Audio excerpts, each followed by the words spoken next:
Assalamualaikum warahmatullahi wabarakatuh.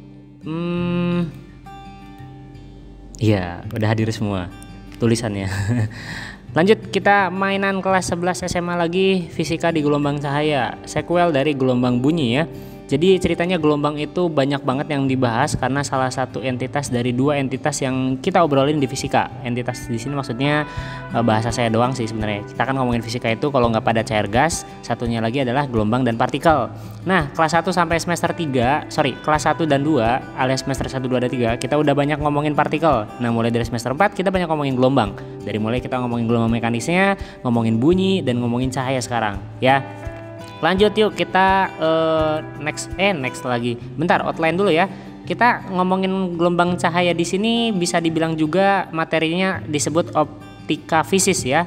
Oke, optika yang terlihat atau bisa teramati secara fisis yang kelihatan banget lah gitu analisisnya. Ada 3 pembahasan ya yang merupakan 3 sifat gelombang, yaitu interferensi, difraksi, sama polarisasi. Nah, satunya tuh nanti ada lagi optika geometris, dimana kita akan ngomongin sifat gelombang yang 3 laginya, yaitu pemantulan, pembiasan, dan dispersi atau penguraian ya. Jadi kita sekarang ke bagian pertama di optika fisis. Yuk lanjut mulai. Pertama kita ngomongin interferensi cahaya. Nggak asing dengan interferensi ya harusnya, karena interferensi itu kita juga ngomongin di bunyi. Interferensi itu adalah perpaduan ya, perpaduan gelombang cahaya dong kalau interferensi cahaya. Ada 2 macam, yaitu interferensi konstruktif dan interferensi destruktif. Interferensi cahaya itu akan menghasilkan suatu pola pada layar yang menunjukkan itu terjadi interferensi. Pola di sini bisa pola terang, bisa pola gelap. Jadi pola terang itu kalau terjadi interferensi konstruktif, dan pola gelap kalau terjadi interferensi destruktif. Nah, saya mau sedikit jelasin dikit aja. Pola gelap itu maksudnya adalah pola ketika ketiadaan cahaya. Jadi gelap di sini sebenarnya bukan tokoh utama ya. Jadi nanti tuh terlihat ada suatu pola terang, tapi terangnya nggak dempet-dempet, alias ada jeda antara terang pertama, terang kedua, terang ketiga. Nah, jeda itu disebut pola gelap ya, ketidakberadaan cahaya dalam suatu lokasi kita sebut gelap. Nah, interferensi sendiri dalam proses kita melihat atau mengamati fenomenanya itu bisa disebabkan oleh difraksi dulu ya. Difraksi di sini mirip kayak refraksi alias pembiasan. Bedanya kalau difraksi cahaya itu cahayanya melentur atau membelok karena melewati celah sempit. Kalau si refraksi atau pembiasan, pelenturan atau pembelokan cahaya karena si cahayanya ngelewatin 2 medium yang berbeda ya. Jadi judulnya sih sama-sama cahayanya membelok atau melentur ya. Nah, masing-masing ada 2 fenomena yang dibahas, tapi 2 fenomena yang masing-masing itu juga satu sih yang sering nongol di soal gitu ya. Jadi di pembahasan video kali ini saya akan yang paling sering keluar dulu aja bahasnya ya. Oke, kita ke interferensi cahaya dulu. Ada 2 tipe, yaitu interferensi pada celah ganda dan interferensi pada lapisan tipis ya. Ini disebut percobaan Young ya. Gak tahu Youngnya Yonglek atau Yongan Korea gitu ya. Jadi ceritanya kita punya celah ganda, nggak campuran, nggak juga putra atau putri. Celah ganda itu maksudnya ada 2 celah. Kalau disinarin sama cahaya, itu nanti cahaya itu nyebret ya. Nyebret di sini maksudnya melentur. Jadi sebenarnya di sini terjadi difraksi juga nih, tapi konsen utama kita adalah ini terjadi interferensi alias perpaduan akibat 2 celah ini. Ini celahnya digambar atau di sketsa itu gede ya, padahal kecil banget, orde sentimeteran lah gitu atau milimeteran malah ya. Jadi ceritanya 2 celah ini menjadi suatu sumber cahaya yang terpisah, sehingga nanti akan ada perpaduan dari 2 sumber cahaya yang sebenarnya sumber cahayanya cuma 1 gitu. Tapi akibat dia melewati celah sempit, dia melentur dan dia seolah-olah seperti 2 sumber cahaya, dan di sini akan terdapat pola terang gitu. Jadi nanti simetris ya. Terhadap titik tengahnya itu nanti simetris, di sini akan terbentuk terang pusat, kemudian nanti terbentuk terang pertama, terang kedua, terang ketiga, terang keempat, terang kelima. Ibaratnya kalau kalian ngerasa masih absurd, maksudnya kayak gimana sih pola-pola tuh, kalian buka ada percobaan Young atau percobaan interferensi celah ganda di YouTube, banyak yang udah bikin video percobaannya ya. Jadi intinya sih nanti akan ada pola yang harusnya kalau kalian senterin sumber cahaya, misalkan laser atau senter, itu kan di tembok bakal cuma ada 1 titik tuh dari laser atau dari senter. Tapi kalau dilewatin ke celah ganda akan terjadi interferensi yang nanti di tembok tuh ternyata titik-titiknya itu nggak cuma 1 tapi beberapa ya. Itu membentuk pola namanya ya. Ini keterangan-keterangannya udah ada semua dari sisi matematisnya ya. Dan kalau masih kurang paham maksudnya gimana, ini ada gambarnya buat bisa make sure delta S selisih lintasan maksudnya gimana sih? Oh ya, maksudnya selisih antara lintasan yang di atas akibat lubang di atas sama akibat lubang di bawah. Maka ada delta S atau selisih lintasan. Biasanya kita tuh mainan rumus yang ini nih. Ya, yang sebelah sininya dan sebelah sini. Maksudnya ini kan sama-sama delta S nih. Nanti kita nyaman dengankan atas dan bawah. Jadi nanti bunyinya d sin theta sama dengan n lambda atau dy per L sama dengan n lambda gitu. Tapi itu kalau pola terang ya. Kalau pola gelap nanti n-nya dikurang setengah. N itu orde yang ngasih tahu kita ngomongin pola terang keberapa sih gitu. Lihat aja nanti di soal ya. Lapisan tipis saya rasa ini bisa diamati sendiri ya, karena memang ini saya nggak kasih contoh soalnya, dan ini intinya sih sama, peristiwanya adalah perpaduan gelombang tapi penyebabnya ini bukan celah tapi adalah lapisan, sehingga ada peristiwa pembiasan dikit terus nantilah akan terbentuk pola interferensi. Dan kalau secara cerita saya boleh kasih contoh, nanti kalau kalian lihat ada lapisan minyak yang ngecembeng gitu ya, atau apa ya, tergeletak juga enggak karena dia bukan bongkahan. Jadi ceritanya ada minyak tumpah, nanti kalian bisa lihat warna-warni pelangi gitu yang ngebentuk kayak pola-pola. Nah itu namanya interferensi pada lapisan tipis ya. Next kita ngomongin difraksi cahaya. Ada difraksi kisi atau celah banyak dan difraksi celah tunggal. Nah ya, ini juga anaknya jarang nongol nih ya. Dia stay at home by. Maaf, ini maksudnya soalnya jarang keluar untuk celah tunggal ya. Tapi intinya gampang kok, selama masih mainan celah itu relatif masih aman. Nah, kalau di sini nih paling ada yang beda soalnya, ada indeks bias, ada sudut bias gitu kan. Nah, ini nggak apa-apa, jarang keluar anaknya. Ini aja nih ya. Tapi saya mau kasih penekanan bahwasanya ternyata interferensi cahaya pada celah ganda itu plek mirip matematis rumusnya itu dengan difraksi pada celah banyak atau kisi. Ya, bisa dibilang sama persis. Bedanya cuma di istilah D-nya. D di sini distance ya. Distance itu jarak antar celah kalau pada percobaan Young atau yang jenis interferensi celah ganda. Tapi kalau di kisi, D ini sebenarnya adalah jarak antar celah juga sih. Cuma kan celahnya banyak coy ya.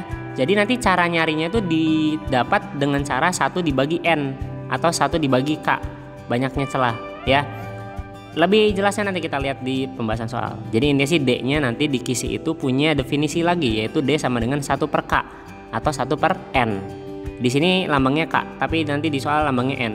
Ya ngikut umum lah ya, antara K sama N banyak juga yang pakai. Oke, terakhir kita ngomongin optika fisis atau cahaya itu di sifat polarisasi. Seperti yang kita ketahui, polar itu kutub, sasi itu proses untuk menjadi, seperti nasionalisasi gitu kan, seperti akulturasi gitu kan. Jadi polarisasi itu ini ya, ini sih pemisahan ya, pemisahan arah getar cahaya, bisa dengan penyerapan, bisa juga dengan pemantulan atau pembiasan ganda atau hamburan. Di sini soal yang pasaran yang sering menongol itu soal polarisasi akibat akibat penyerapan atau absorpsi selektif bahasa kerennya dengan metode atau dengan media Polaroid. Polaroid itu bukan merek atau bukan jenis kamera ya. FPI itu tuh sebenarnya juga bukan jenis kamera, tapi itu adalah merek dagang suatu kamera. Tapi udah kayak Aqua, bagi dong Aquanya, padahal itu Prima ya. Itu mirip kayak gitu deh ya. Jadi Polaroid itu sebenarnya bukan nama jenis kamera, tapi dia lebih ke brand ya. Tapi di sini kita nggak lagi ngomongin brand itu, kita coba ngomongin Polaroid itu ya polarisator, alat yang bisa untuk mempolarisasi cahaya. Nah, Polaroid yang kita omongin nanti ke depannya itu dibagi jadi kalau di unboxing tuh ada 2 part itulah, ada part polarisator sama part analisator ya. Fungsinya masing-masing udah ada di sini ya. Intinya polarisator tuh pasti awalnya tak terpolarisasi, nanti setelah lewat jadi terpolarisasi ya. Terpisah, intinya mah polarisasi itu dipisah ya. Kalau analisator ngurangin intensitas cahaya ya, yang nanti diatur sama hukum halus. Nih hukum halus nih seperti ini nih. Persoalan intensitas pada analisator. Kalau pada polarisator dia sebenarnya mengubah tak terpolarisasi jadi terpolarisasi aja. Alias kita tahu nih, cahaya itu kan gelombang elektromagnetik, jadi punya 2 orientasi arah getar. Orientasi elektro sama orientasi magnetis. Jadi nanti kalau lewat polarisator ada salah satu orientasi getarnya yang terserap, entah itu di gelombang elektronya atau di gelombang magnetisnya ya. Jadi nanti intensitasnya itu tinggal setengahnya guys ya gitu. Ini ketularan Ata yang habis nikah guys ya, gara-gara ada di TV disiarin padahal nggak niat nonton ya. Oke, Ya udah gini ya, intinya sih kita kalau ngomongin polarisasi, kita banyaknya lebih ke polarisasi akibat penyerapan melalui media polaroid, yang nanti sering ditanyakannya adalah intensitas setelah lewat polarisator atau intensitas setelah lewat analisator. Yuk cek this out aja soalnya ya. Seperti biasa, rule di channel saya, kalau pengen efektif kalian pahami soal dulu dengan mempause tek. Nah kalau udah paham, play lagi karena saya akan gas langsung ke pembahasan. Dari soal kita dapat data-data seperti ini. Distance atau jarak antar celah 0,4 mm. Segeralah buat dalam meter. Karena solusi itu lebih asik kalau standar satuannya ya, walaupun jawabannya nggak diminta standar nih. Jawabannya mintanya angstrom. Angstrom itu 10 pangkat min 10 meter. Gak apa-apa, kita bikin meter data-datanya. Oke, L-nya semeter ya. Oke, jarak ke layar. Terus jarak pita terang yang terpisah itu 1 mm ya. Jadi maksudnya jarak pita-pita terang terpisah itu adalah, kan tadi saya bilang ada pola-pola terang pertama, terang kedua, terang ketiga, itu juga bisa disebut sebagai pita terang ya. Selain disebut pola terang, bisa disebut juga pita terang atau titik terang ya. Nah katanya antara terang satu, terang kedua, terang ketiga, antar terangnya itu jaraknya 1 mm ya. Berarti sempit banget kelihatannya ya. Dari data-data itu ditanyain lambdanya. Nah nomor 1 saya mau cerita sebelum dibahas. Sebenarnya kalau kalian peka, kita tuh ngapain sih percobaan interferensi celah ganda gitu kan, kurang kerjaan, ada celah disenterin, ada titik-titik gitu kan. Nah sebenarnya itu berguna buat dapetin panjang gelombang coy. Logikanya kita ngelihat cahaya itu nggak bisa ngeliatin kayak bentuk transversalnya ya. Dan kalau kita nggak bisa ngelihat bentuk transversalnya, gimana kita dapetin satu bukit satu lembahnya, alias bagaimana kita mengukur panjang gelombangnya. Nah panjang gelombang yang kita ukur itu tidak bisa secara manual, bisanya secara high teknologi. Saya sendiri belum tahu ya. Yang jelas secara manual itu bisanya dengan cara dihitung, bukan diukur.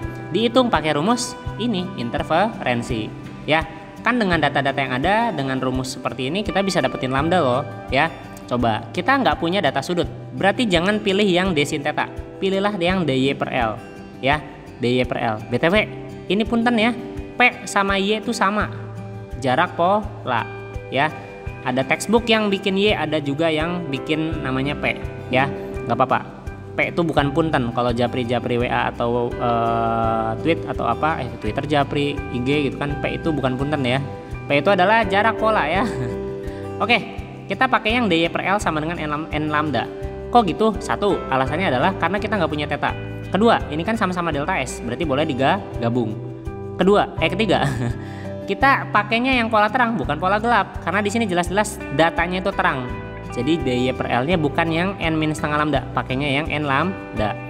Udah tinggal digeletakin aja y sama dengan, dan kita kopas angkanya ke dalam. Yang sekali lagi yang masih keder ya.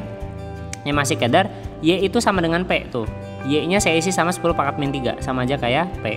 Ya, ini mohon maaf, ini saya snipping jadi agak berantakan gitu untuk dapetin lambdanya. At least keluarlah jawabannya 4000 angstrom.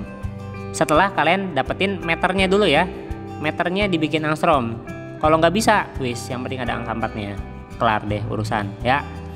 Next yuk, nomor 2 masih interferensi celah ganda. Saya kasih bocoran dulu karena jelas-jelas ini ada kata 2 celah ya.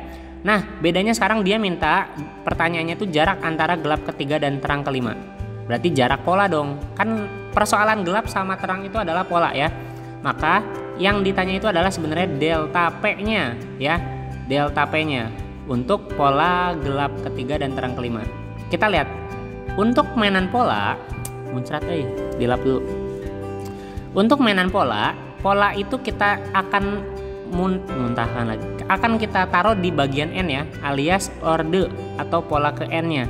Jadi kalau ada kata-kata gelap ketiga, masukin ke bagian gelap 3 nih, 3-1/2. Kalau misalkan terang kelima berarti ininya 5. Berarti nanti kita mainan N-nya itu 5 dikurang 2,5 untuk antar polanya ya. Sekali lagi pertanyaan kita adalah antar pola. Berarti kalau antar pola kita kurangin pola terang keberapa dikurangin pola gelap keberapa. Kita kurangin ordenya. Orde itu adalah konstantanya si lambda ya. Jadi N terang itu dia minta 5, maka saya tulis di sini 5. Kalau yang gelap itu 3. 3-1/2 dulu ya, baru kita masukin ke sini alias 2,5. Oke, kita sekarang punya pertanyaan delta P yang udah ketahuan bagaimana cara ngitungnya. Tinggal dikopas aja, dapat datanya, dan Ada jawabannya, 1,62 mm. Yuk, gas lagi. Oke guys, ini udah jelas ada kata-kata kisi difraksi ya. Berarti kita tahu ini adalah kasus kisi difraksi. Persamaannya yang seperti ini ya. Persis dengan interferensi celah ganda. Bedanya tadi saya bilang D-nya itu bukan jarak antar celah yang dua itu. D-nya adalah jarak antar celah yang banyak. Maka D juga bisa disebut sebagai 1/n ya. Tuh lihat. Kita punya datanya theta loh, maka kita pakai yang D sin theta. Dan D-nya saya substitusi dengan 1/n. Karena kita dikasih tahu nih n-nya alias jumlah celahnya ya. Oke, kita punya pertanyaan tentang lambda, maka lambda bikinlah sendirian, ketemu jawaban. Set. Iya, saya mau jelasin dikit lagi ya. Di sini ada 5/10-7, ada 5/10-6. Jadi di sini harus teliti masalah satuan. Karena kita nggak bisa ngelihat angkanya ada 5 terus pilih 5, karena 5-nya kan ada 2 gitu ya. Jadi kita sebenarnya ini oke-oke aja sih dibuat ke meter, tapi kalau ngerasa kayak keder udah bentuknya cm aja. Tapi jangan lupa endingnya cm, baru endingnya lagi ending terending kalian bikin sesuai dengan requestan di ABC-an di opsinya meter, maka cm yang barusan dibikin meter, jadilah 5, 10 pangkat min 7 ya. Jadi untuk n nggak apa-apa nggak dibuat meter, tapi jangan lupa kalau dia cm berarti ya lambdanya dalam cm gitu. Oke, gas terus. Kita juga masih mainan kisi difraksi ya. Walaupun soalnya sesimpel ini dan seenggak jelas ini, kita kerjain dulu. Yuk, siapa tahu emang gampang kok. Ini pertanyaan yang sedikit berbeda dengan sebelumnya. Dia minta spektrum order tertinggi ya, spektrum order tertinggi. Oke, kita lihat rumusan. Kita pakai n lambda jelas ya, pasti untuk polanya jelas. Tapi di sini nggak dikasih tahu loh terang atau gelap. Flashback deh. Nih nomor 3. Dia udah jelas ngasih tahu pola terang atau garis terang. Tapi di nomor 4 dia nggak ngasih tahu terang atau gelap. Seperti yang tadi saya bilang, pola gelap itu ketidakberadaan cahaya dan dia adalah figuran. Jadi kalau nggak ada keterangan terang atau gelapnya, kita asumsikan atau kita pakai sebagai patokan adalah pola terang. Karena yang dia mati itu ya pola terang gitu ya. Jadi, nah terus juga gini ya. Ini bentar, lihat deh. Oke, kita udah n lambdanya udah di booking ya, karena kita mainan tokoh utama pola terang. Tapi sekarang milihnya D sin theta atau dy per L. Nggak ada theta, tapi kayaknya nggak ada juga deh y sama L. Nah, sebenarnya kita pakai theta ya, karena ada kata-kata tertinggi. Kalau ada kata-kata tertinggi atau maksimal itu biasanya tuh karena variabel sinus ya. Maka walaupun tetanya nggak tahu, kita akan menggunakan variabel sinus theta, bukan variabel si operator ya. Karena sinus itu bervariasi angkanya dari 0 ke 1 ya. Jadi kalau ada bahasa-bahasa tertinggi, maksimum, minimum itu berarti pakai punya unsur sinus ya gitu dalam persamaannya. Jadi kita pakailah yang D sin theta dengan mengasumsikan tetanya 90 derajat. Karena sinus yang hasilnya paling gede untuk mendapatkan spektrum order tertinggi, ya berarti sinusnya sinus dari theta 90 derajat. Masih nggak ngerti juga, lihat nih. Sinus theta itu berbanding lurus sama n lambda, atau saya jajarin deh tuh. Sin theta itu berbanding lurus sama n. Karena pertanyaan kita adalah n, maka dibuatlah sin theta itu nilainya paling gede. Karena n itu adalah spektrum yang di request tertinggi atau maksimum. Jadi sin tetanya di setting 90 derajat alias nilainya 1 ya, ini 1. N-nya kopas, tadi n-nya itu 200 garis per cm. Nah, di sini kita pakai dalam meter. Ya, jadi dibikin, oh maaf, enggak masih cm. Ini tipe ya, maaf 200 teh harusnya 2000 ya. Jadi 2000 nggak usah dalam meter, masih dalam cm ya. Terus yang ininya ya dibuat cm otomatis, lambdanya dibuat cm, ngikutin si tetapan kisinya ya, alias jumlah kisinya gitu. Jadi n-nya dapat nih 9,3 ya. Gak usah galau milih D atau E. Yang jelas ceritanya orde ini 9 maksudnya adalah terdapat pola sampai 9 pola terang ya. Jadi belum 10 kan, walaupun 9-nya lebih, at least ya dia nggak akan terbentuk pola ke 10 karena dia cuma 9 judulnya ya. Jadi jawabannya pasti D dong gitu. Polanya cuma 9. Maaf, pola orde tertingginya adalah 9. Tapi kalau ditanyakan pertanyaan lain, misalkan ya, pertanyaan lainnya adalah Tentukan jumlah pola terang yang terjadi dalam percobaan ini. Jumlah pola terangnya berarti dengan data seperti ini yaitu 19. Kok bisa? Iya, karena N kali 2 tambah 1. Jadi ceritanya N sama dengan 9 itu kan orde tertingginya, alias terangnya tuh nyampe terang ke 9. Lah, kalau kita ngomongin percobaan kisi atau interferensi, itu ceritanya terjadi pola terangnya secara simetris. Ke kanan 9, ke kiri 9. Atau mainannya atas bawah. Ke atas 9 pola terang, ke bawah 9 pola terang. Berarti kan jumlah pola terangnya ada 18, 9 tambah 9. Dan jangan lupa di tengah-tengahnya ada pola terang pusat. Berarti pola terangnya jumlahnya ya tadi 9 sama 9 tambahin 1. Jadilah 19. Dari situ ya. Jadi jumlah pola terang maksimum itu 2N plus 1. Biasanya punya rumus seperti itu ya. Intinya buat taunya kita cari dulu N-nya alias orde tertingginya. Next, kita ke polarisator ya, polarisasi maksudnya. Kita kasusnya penyerapan aja ya, atau absorpsi selektif ya. Kasus-kasus yang karena pembiasan, karena pemantulan itu belakangan ya. Nggak tahu ada nggak saya bahas. Yuk yang sering keluar aja. Yuk, katanya seperti ini, diketahui intensitasnya adalah I tadinya ya. Ini namanya udah terpolarisasi coy, sudah terpolarisasi namanya I. Terus ditransmisikan alias I yang udah lewat polaroidnya itu jadi tinggal I per 4 alias seperempat I ya, seperempat intensitas awal. Dia minta akhirnya sudut antara bidang datar dan arah polarisasi polaroid. Berarti kita mainan polaroid yang analisator karena diminta sudut. Karena kalau lewat polarisator dia nggak akan membentuk sudut nih, dia cuma ngomongin jadi setengahnya doang. Jadilah kita pakai rumus yang bawah ya. I setelah I sebelumnya, ini I setelahnya. I setelahnya itu seperempat I1. I1-nya jadi bisa dicoret. Berarti nanti di sebelah kiri jadi cos kuadrat alfanya jadi 1/16 ya. Maaf. Ini jadi setengah nih. Maaf, ini langsung aja. Jadi ceritanya ini kan dicoret I1-nya. Terus setengah sama seperempat dicoret ini jadi 1/2. 1/2 itu diakarin. Karena cosnya ini kuadrat, biar cosnya normal jadi diakarin.